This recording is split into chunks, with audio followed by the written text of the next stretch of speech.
guys! Good morning! Nandito tayo ngayon sa secret. Gala-gala lang guys. Sasama ko si Papa. Ayan guys.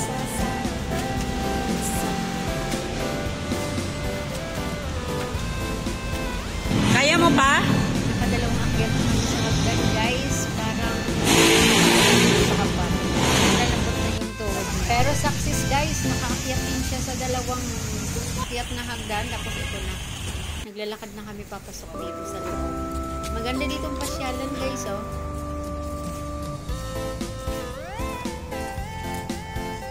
Malayo pa guys. May natanaw kaming upuan. Nung tinignan namin madumi. Kaya at sa wakas guys, nakakita din kami ng upuan na malinis. Kaya umupo muna kami kasi sobrang pagod na talaga ni Papa may pagod. Guys, napagod. Napagod ka?